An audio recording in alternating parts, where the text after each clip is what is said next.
Assalamu alaikum and hello everyone. Welcome to today's session on cognitive development in educational psychology.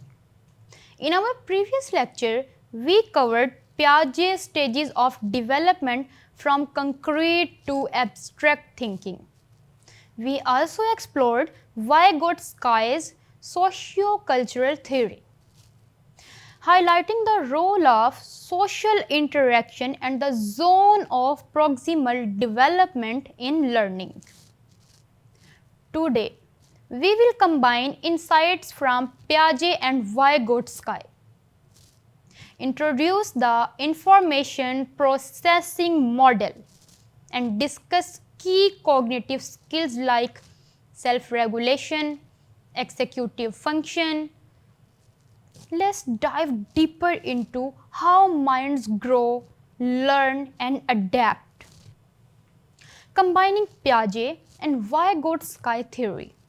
To support cognitive development, educators often combine Piaget and Vygotsky's theories, creating a well-rounded approach. Piaget's theory highlights children as active learners who construct knowledge through hands-on exploration and problem solving. His stages emphasized how children make sense of the world in increasingly complex ways, encouraging curiosity and independent discovery in the classroom. Vygotsky, on the other hand, stresses the importance of social interaction, language, and cultural tools in learning. His zone of proximal development encourages educators to offer the right level of guidance and collaboration. Or scaffolding. Modern classrooms embrace peer learning, group projects, and adaptable teacher support. By blending these views, we create a learning environment that balances individuals' exploration with shared understanding. This approach fosters both independent discovery and social learning. However, there is another perspective to consider: cognitive science information processing theory, which compares to mind a computer, processing, storing, and generating information. This theory adds another important layer to our understanding of learning, which we will explore next. Let's now move to the information processing theory. Information processing theory offers a cognitive perspective that compares the human mind to a computer system, explaining how we receive, store, and retrieve information. According to this theory, learning is a process of information flow, much like inputting data into a computer, storing it in memory, and retrieving it when needed. Let's briefly explore its key components. Sensory memory. This is the first stage. It holds incoming information from the environment for just a few seconds. If we do not pay attention to it, it quickly fades. Working memory, also called short-term memory. This is where conscious processing happens. It holds a limited amount of information, what we are actively thinking about, and allows us to manipulate and use it temporarily. Long-term memory. This is our permanent storage system, where information that's been processed deeply is stored for later recall, sometimes for a lifetime. Educators can help students improve learning and memory by teaching effective strategies such as chunking, grouping information into meaningful units, rehearsal, repeating information to strengthen memory, elaboration, connecting new information to prior knowledge.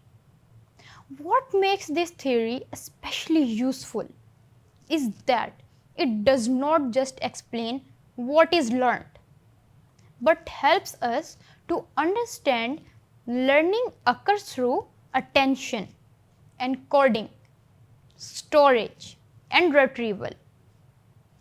Let's take a simple example. Learning someone's name at a party. You meet Sarah. The moment she says her name, the sound enters in your sensory memory. But if you are distracted by background noise or not paying attention, the name fades instantly. If you do pay attention and repeat it in your mind, Sarah, Sarah, it moves into your working memory. You might even try to associate her name with something you already know. Like thinking Sarah, like my cousin Sarah, who loves books. That's elaboration, connection, new information to existing knowledge.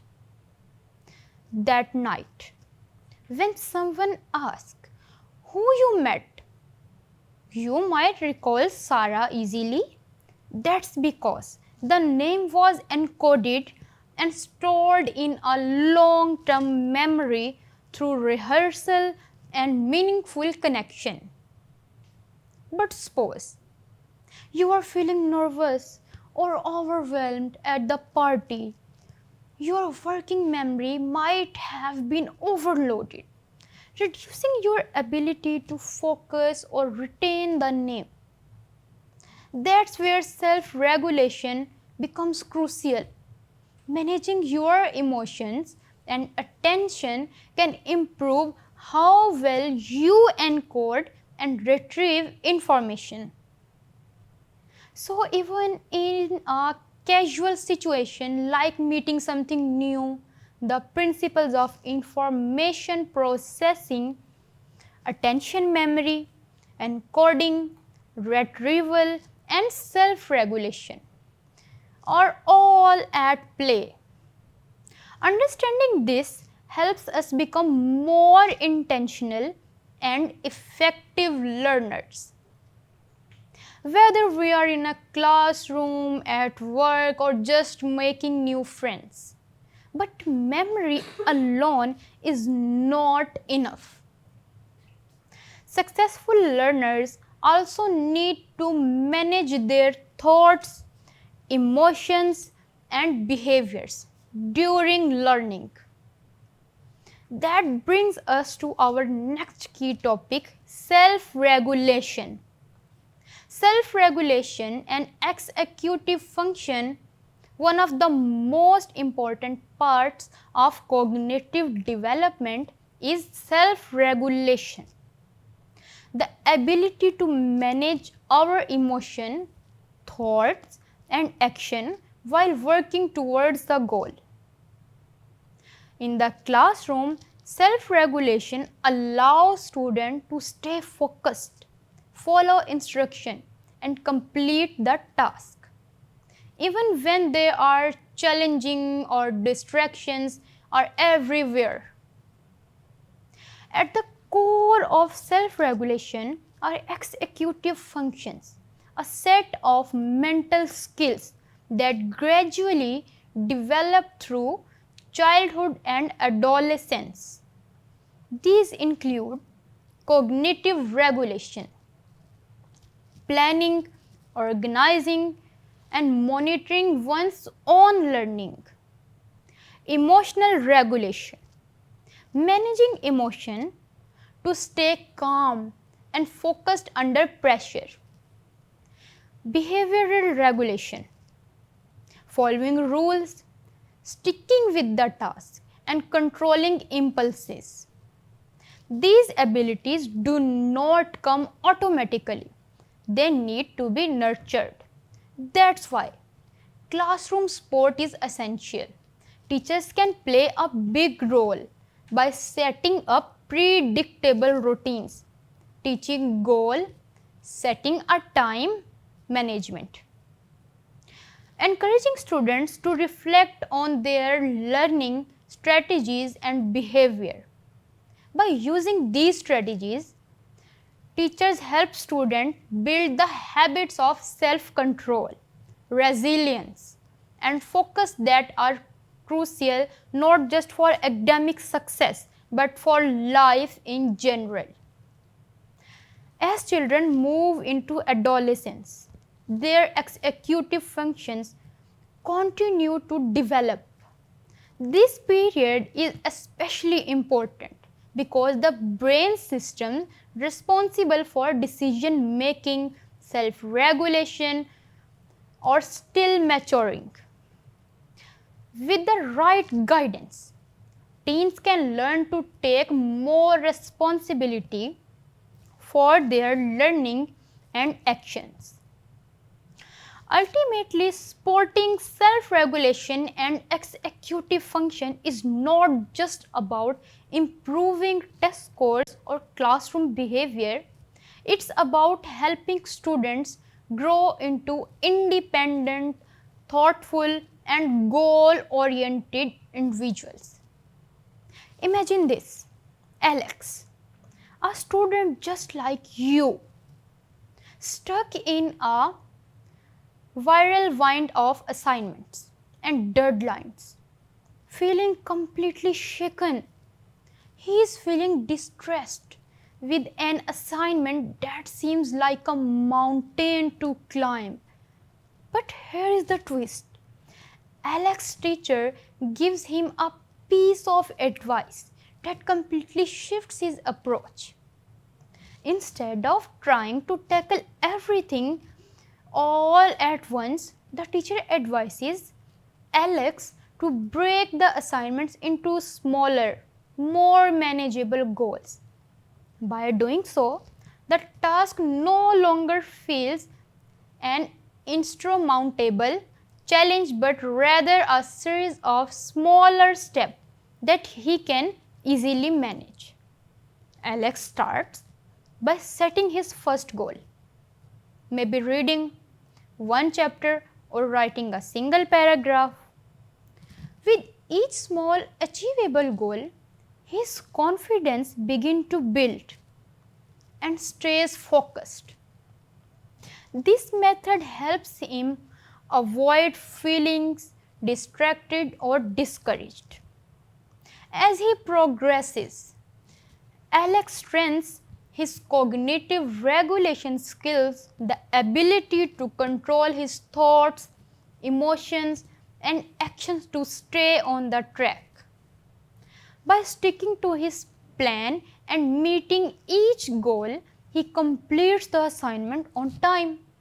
In the end, not only does Alex succeed in the task, but he also built essential skills that will help him stay calm and focused under pressure in the future. Now we have explored these key concepts in cognitive development. Take a moment to reflect. Why do these processes matter so much? Because they lay the foundation for lifelong learning, problem solving, personal growth. Why it all matters? Connecting theories to real classrooms.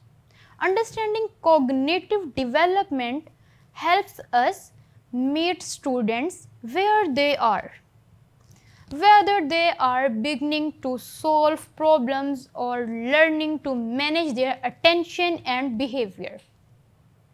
These theories remind us learners are whole individuals, each with a unique developmental path. By recognizing Each child's developmental stage from Piaget, cultural and social influences from Vygotsky, memory and attention limits from information processing theory, and emotional and behavioral needs. Through self-regulation frameworks, we can support learning in ways that truly fits their needs. A thoughtful teacher does not just deliver the content, they design learning experiences through activities, dialogue, and sportive environments that foster cognitive, emotional, and social growth together. This is the heart of educational psychology. It is not just about teaching facts, it's about shaping experiences that help children grow as thinkers, feelers, and members of a community. It helps us become not just instructors but facilitators of whole child development. In today's session, we explore several key perspectives in cognitive development. The information processing model, comparing learning to how a computer processes and stores information. Self-regulation and executive function, helping us understand how students manage their attention, emotions, and behavior. Each of these theories gives us powerful tools to understand how students learn and, more importantly, how we as educators can help them learn better. Thank you for your attention and engagement in this session. In our next lecture, we will continue exploring how educational psychology shapes effective educational practice and classroom strategies. Allah Hafiz and goodbye for now.